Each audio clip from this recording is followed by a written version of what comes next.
में श्री अजय दीवान बैठे हैं। ये ओजस्वी पार्टी के संगठन मंत्री हैं। अभी कुछ कार्यकर्ता आने कुछ ट्रैफिक के कारण फंसे हुए हैं। ओजस्वी पार्टी पूज्य नारायण साईं जी की पार्टी है। हमारे अध्यक्ष पूज्य नारायण साईं जी हैं। आपको याद होगा पिछले साल 29 सितंबर 2013 को चंडीगढ़ में हमारे पूज्य नारायण साईं जी ने घोषणा की थी कि ओजस्वी पार्टी चुनाव लड़ेगी। उनकी ये घोषणा करते ही राजनीतिक क्षेत्रों में खलबली मच गई और उसका परिणाम ये हुआ कि अचानक ही 2 तारीख में एक लड़की आती है 2 अक्टूबर को छुट्टी के दिन, और वो कहती है कि 12 साल पहले नारायण साईं जी ने मेरे से बलात्कार किया था। और उसके बाद से पुलिस प्रशासन इस तरह उनके पीछे लग गया कि जैसे उस लड़की ने बोल के पता नहीं क्या कर दिया है और कितना बड़ा गुनहगार, हिंदुस्तान का सबसे बड़ा गुनहगार नारायण साईं जी को घोषित कर दिया गया उनके पीछे। जबकि ये गुजरात राज्य का केस था, सूरत का केस था। सूरत पुलिस ने, सोनिया गांधी ने दिल्ली पुलिस भी लगा दी उनके पीछे, और दिल्ली पुलिस ढूंढते ढूंढते 1 महीने बाद उनको गिरफ्तार कर लिया गया। कारण ये है कि ओजस्वी पार्टी का अपना वजूद है, अपने उसके वोटर हैं। दिल्ली में ही हमारे 18 लाख वोटर हैं जिनको कोई हिला नहीं सकता, कोई जगा नहीं सकता। और पूरे देश में हमारे 7 करोड़ आसाराम बापू जी के भक्त हैं। अब यही उनके इस चुनाव घोषणा करते ही उनको ओजस्वी पार्टी को रोकने के लिए ही ये कदम उठाया गया था, हमारा ये मानना है। पीछे हम 4 अक्टूबर को नारायण साईं जी से मैं सूरत जेल में मिला और उनसे ओजस्वी पार्टी का कार्यक्रम आगे बढ़ाने के लिए हमने आशीर्वाद लिया। अभी 4 नवंबर को मैं और स्वामी ओम जी आ रहे हैं, हमारे कार्यकारी अध्यक्ष हैं ओजस्वी पार्टी के, वो भी अभी आने वाले हैं। हम दोनों पूज्य आसाराम बापू जी से जोधपुर जेल में मिले और हमने उनको बताया कि ये जो वोट के सौदागर हैं, ये वोट की भाषा के अलावा दूसरी कोई भाषा नहीं समझते हैं। और बापू जी ने हमें आशीर्वाद दिया और स्वीकृति दी कि ओजस्वी पार्टी को राजनीतिक मैदान में उतरना है और दिल्ली की हम 70 की 70 विधानसभा सीटों पर अपने उम्मीदवार खड़ा करेंगे। इसके लिए पूरी तैयारियां चल रही है। अखिल भारतीय हिंदू महासभा भी हमारे साथ आ रही है, उसके अध्यक्ष भी थोड़ी देर में आने वाले हैं यहाँ। इसके अलावा हिंदुस्तान निर्माण दल है, वो भी राजनीतिक पार्टी है, उसके अध्यक्ष शैलेंद्र जैन भी आने वाले हैं। हम जितने भी हिंदू संगठन है दिल्ली में, उन सबका सहयोग ले रहे हैं और इस काम को आगे बढ़ा रहे हैं। हमने बापू जी से कहा था कि आप हमें 2000 कार्यकर्ता दीजिए। उन्होंने कहा कि आप काम शुरू करो, दिल्ली में मैं 2 लाख लोग आपको दूंगा। और ये निश्चित है कि ओजस्वी पार्टी इस क्षेत्र में आगे बढ़ेगी। इसी के साथ मैं एक बात आपको बताना चाहता हूँ कि बापू जी सच्चे देशभक्त हैं और उनके मुकाबले के जो संत हैं और देशभक्ति में जो आगे बढ़ रहे हैं वो बहुत कम है। जिसमें बापू जी को गिरफ्तार किया गया था तो उन्होंने ये हमारे न्यायाधीशों को भी खरीदते हैं और सुप्रीम कोर्ट से और दूसरे हाई कोर्टों से ऐसे ऑर्डर पारित कराते हैं जिनका कोई लेना एक न देना दो। जो जैसे गाय की, दिल्ली में गाय हमारा करते हुए था, गाय की पहली रोटी हम गाय को दें। आज हम लोग इन्होंने मिलजुल के गाय को आवारा पशु घोषित करवा दिया कोर्ट के द्वारा, और आज हम अपनी पहली रोटी गाय को देने से वंचित हो रहे हैं, अपने धार्मिक अधिकारों से वंचित हो रहे हैं। हम अपनी हवन की राख यमुना में विसर्जित करते हैं। इन्होंने यमुना के ऊपर बड़े बड़े बैरिकेड लगवा दिए कि हम यमुना के खुले दर्शन नहीं कर सकते। ये पूरी की पूरी कभी दिवाली पर पटाखों के नाम पर करते हैं, कभी होली पर बापू जी को परेशान करते हैं कि जल का दुरुपयोग हो रहा है, और कहते हैं कि लाखों गैलन, वो एक TV 9 था, वो चैनल लिखता है कि लाखों गैलन जल का उपयोग बापू जी कर रहे हैं। लाख का मतलब लाख होता है, गैलन का मतलब 5 होता है।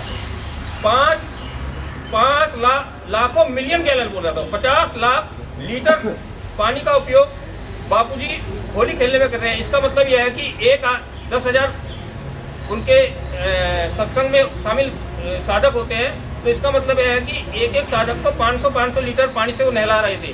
मतलब इतनी गलत अफवाहें कुछ चैनल वाले जो कि इन देशद्रोही केजरीवाल जैसे से मिले हुए हैं, दीपक चौरसिया भी है और हम चाहते हैं कि इनकी जांच हो। ऐसे चैनल भी हैं जो इन देशद्रोहियों से मिले हुए हैं और देश को हर तरीके से मतलब बर्बाद करने की कोशिश कर रहे हैं। और यहाँ तक कि हमारे सुशील कुमार शिंदे ने इन लोगों देश थोड़ा गतिविधियों में लगे हुए हैं।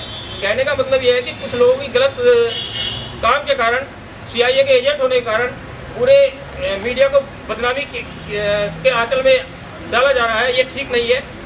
हम यही कहना चाहते हैं, आज अरविंद केजरीवाल ये पूरा फंड पूरा विदेशों से आता है, यहाँ तक कि केवल और केवल बापूजी को रगड़ने के लिए बनाया है। इसकी परिभाषा है, यदि किसी लड़की को छू दिया तो वो बलात्कार है। इन्होंने हमारी मनुस्मृति को फेल कर दिया। मनुस्मृति में विवाह के 8 प्रकार बताए गए हैं। उन 8 प्रकारों में एक प्रकार है पिशाच विवाह। पिशाच विवाह में लिखा हुआ है कि कोई नारी है, कोई लड़की है, कन्या है, उसको बलपूर्वक घसीट कर खींचते हुए उसकी मर्जी के विरुद्ध ले जाना और उससे गलत करना, वो पिशाच विवाह कहलाता है। कहने का मतलब ये है कि इन्होंने तो हमारे धर्म शास्त्रों को सबको झूठा ठहराकर किसी लड़की को हाथ पकड़ लिया। आपको मालूम होगा कि जो जोधपुर की लड़की है, आज भी उसका कोमारिया सुरक्षित है, आज भी वो मेडिकल रिपोर्ट में कुंवारी पाई गई है और बापूजी बलात्कारी। मतलब ये कितना घिनौना षड्यंत्र बापूजी के खिलाफ चलाया गया।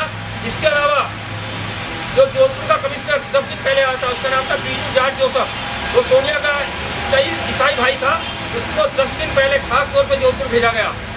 और वो यही बीजू जॉर्ज जोसेफ है जो कि जयपुर में एक ग्रेस चर्च होम था, उसमें 28 लड़कियों से लगातार बलात्कार कर रहा था वहाँ का जैकब नाम का पादरी। ये बापूजी की घटना पे महीना भर पहले ही घटना है। उसका कहीं ना मीडिया में जिक्र है और ना कहीं इलेक्ट्रॉनिक चैनलों में। सभी 70 विधानसभा सीटों पर जाकर जनता के बीच में आ रही है, आकर जनता को का मार्गदर्शन चाहेगी और जनता के द्वारा ही साबित करेगी कि हमारे बापूजी निर्दोष हैं। इसके साथ एक बात और मैं आपको कहना चाहता हूँ, बापूजी सच्चे संत हैं। उन्होंने ठान लिया था कि इसका जो सोनिया का ईसाई राज चल रहा है, हर जगह ईसाई मुख्यमंत्री बनाना, जगह जगह सुप्रीम कोर्ट का न्यायाधीश बनाएगी तो KG बालाकृष्णन जैसे ईसाई को बनाएगी, जो भगवान श्री कृष्ण राधा जी को बोलेगा कि ये दिल्ली और रिलेशनशिप में बोल रहे थे। मतलब इस तरह की घटिया हरकतें ये लोग कर रहे थे। बापूजी सच्चे संत हैं। उन्होंने सोनिया गांधी के दानव राज को हटाने के लिए, जैसे समुद्र मंथन में भगवान शिव ने विषपान किया था, ऐसे ही विषपान किया है, अपने लिए विष छोड़ा और मोदी जी के लिए सत्ता छोड़ी। हिंदू महासभा के राष्ट्रीय अध्यक्ष चंद्र प्रकाश कौशिक जी थे और अपने शिवसेना के नेता श्री जयपाल जोल जी थे। उन्होंने कहा कि मोदी जी के, हम चाहते हैं मोदी जी सत्तासीन हो, मोदी जी सत्ता में आए, इनके हमारे बीच में हल्की खटपट है, वो खटपट दूर होनी चाहिए। वो खटपट भी उन्होंने कोई बड़ी नहीं बताई थी, खटपट छोटी मामूली खटपट थी। उन्होंने कहा कि एक बार मोदी जी हमारे दर्शन करने आपको दर्शन नहीं हो सकेंगे। और कुल मिला के कारण ये हुआ कि परिणाम ये हुआ कि मोदी जी का जो रथ था वो वापसी मुख्यमंत्री निवास की ओर चला गया। इससे पहले एक बार नारायण साईं जी को टिकट देने आए थे विधानसभा का मोदी जी, उस टिकट के लिए बापूजी ने इनकार कर दिया था।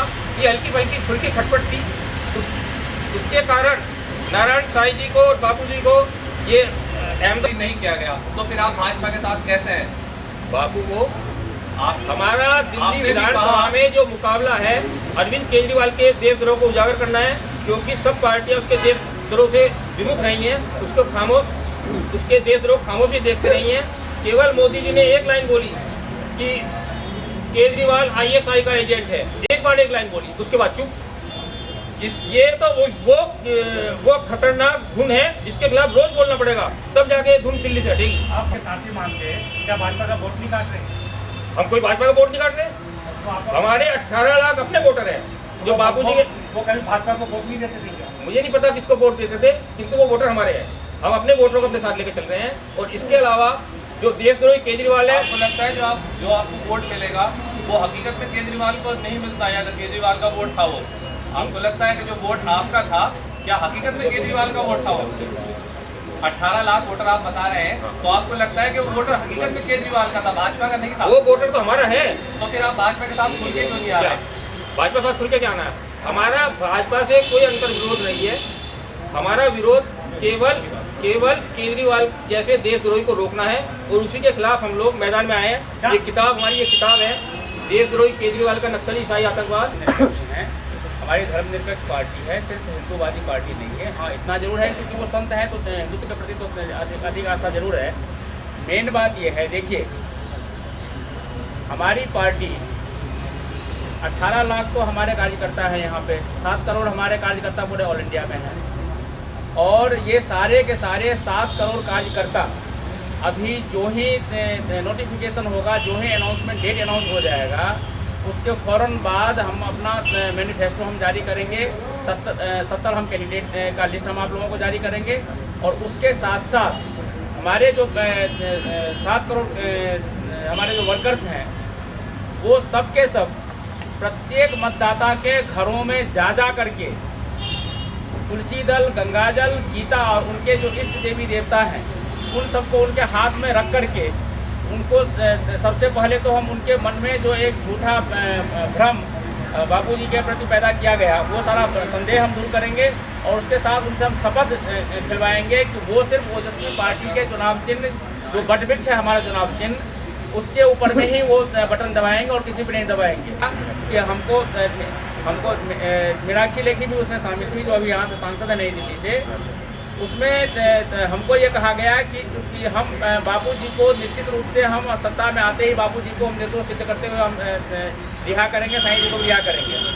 लेकिन उन्होंने अपने वादा को नहीं निभाया। इसीलिए जब हम मंगलवार को बापूजी के साथ में हम जोधपुर जेल में हम बैठ कर के 1 घंटे तक हम बात कर रहे थे, उसी दौरान वहाँ का जोधपुर का जेलर ने आकर के बापूजी के सामने हमको बताया कि दिल्ली विधानसभा भंग हो गया है। बापूजी ने उस वक्त हमको आदेश दिया। हम उसी रात में हम वापस आने वाले थे दिल्ली। उन्होंने कहा कि आपको दिल्ली वापस अभी आप मत जाइए, आज आप रुक जाइए, कल आप यहाँ की मीडिया को पहले बताइए कि 70 विधानसभा क्षेत्रों से ओजस्वी पार्टी चुनाव लड़ रही है। ओजस्वी पार्टी सिर्फ चुनाव लड़ने के लिए नहीं लड़ रही है, ओजस्वी पार्टी सत्ता में आने के लिए लड़ रही है। और हम अपनी सत्ता बना करके यहीं पर हम अपने असेंबली में, हम दिल्ली की विधानसभा में हम कानून बनाएंगे। पोक्सो को सबसे पहले हम अपने यहाँ से रद्द करके हम केंद्र सरकार के पास में भेजेंगे, जहाँ पर पार्लियामेंट में इनको हम वो हालत पैदा कर देंगे कि पोक्सो एक्ट इनको रद्द करना पड़ेगा। जो पोक्सो एक्ट इन्होंने सोनिया गांधी और केजरीवाल ने मिलकर के सिर्फ आसाराम बापू को फंसाने के लिए बनाया था, उसको हर हालत में रद्द करना पड़ेगा। कोई रास्ता नहीं उनके पास में। उसके राष्ट्रद्रोही पार्टियां हैं, जो जो राष्ट्रवादी पार्टियां हैं, वो बहुत सारी पार्टियां हमसे संपर्क कर रही है। हमारा बहुत बड़ा अलायंस होने वाला है, हमारा बहुत बड़ा गठबंधन होने वाला है। पार्टीज का नाम लेंगे आप? कौन सी अलायंस आने वाली है? अभी हम उसको डिस्क्लोज नहीं कर रहे होंगे। हम उनके दोबारा हम प्रेस कॉन्फ्रेंस करेंगे। सारे अलायंस पार्टी के लोग हमारे साथ बैठे हुए होंगे और हम ये महागठबंधन नहीं जा रहे हैं। बिल्कुल लेंगे, हमारा बनेगा।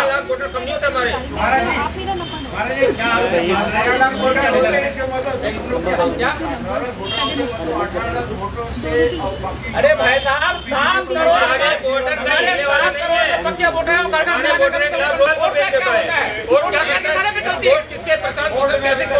सब जानते हैं हम। लेकिन देखिए, कोर्ट को कैसे खरीदे सब जानते हैं। आपकी पहले चुनाव से पहले एक डील हुई थी कि पीएम मोदी बनने के बाद इनको बात करेंगे। एक मिनट, मेरे से बात हुई थी, नरेंद्र मोदी की मेरे से डायरेक्ट बात हुई। नरेंद्र मोदी जी ने आपसे साफ कहा था कि जब हम इसीलिए मैदान में हैं। आप उनको प्रेशराइज कर रहे हैं। प्रेशराइज नहीं कर रहे हैं, अपने हक की बात कर रहे हैं। अपना हक छीनना आता है।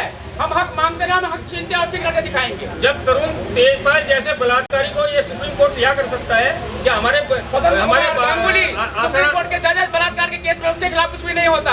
हमारे निर्दोष बाबू निर्दोष साईं जी के को उठा सिर्फ इसीलिए हमारे वोटर हैं। ये जज बलात्कार कर रहे हैं, सौगंध कुमार और गांगुली, उसके खिलाफ कोई नहीं मामला है। मित्र हैं या नहीं है? कौन? भारतीय जनता पार्टी आपके मित्र है या नहीं? हमारे मित्र हैं, हमारे मित्र हैं, हमारे दुश्मन नहीं है। दोनों बात, लेकिन मित्रता अलग चीज है, राष्ट्रभक्ति अलग चीज है। मित्रता एक साइड में, पहले राष्ट्र है, पहले राष्ट्र की सेवा है, उसके बाद मित्रता है। आपने भाजपा ने, भारतीय जनता पार्टी ने आपकी बात नहीं मानी, इसलिए आप विधान सेवा समिति जो कि आसाराम बापू की है, इनके प्रवक्ता ने बोला है कि स्वामी हमसे हमारे कोई लेना देना नहीं है। कब बोला है? ऐसा है, कब बोला है? कब बोला है? कब बोला है? वानखेड़े ने बोला है। कब बोला है? कब बोला है? पिछले हफ्ते बात हुई थी। पिछले हफ्ते उसके बाद हमारी मुलाकात हुई है। मंगलवार को बाबूजी मुलाकात हुई। बाबूजी से बढ़कर है क्या वो? आप कभी बापूजी से बढ़कर कोई नहीं है। नहीं, आसाराम बापू के खिलाफ तो कभी आज तक जिंदगी में गए हैं, न कभी सपने में हम जाएंगे। आसाराम जी इस देश के संत, पूज्य संत हैं और नारायण साईं हमारे इस देश के भावी प्रधानमंत्री हैं। आने वाले समय में नारायण साईं इस देश के प्रधानमंत्री बनेंगे।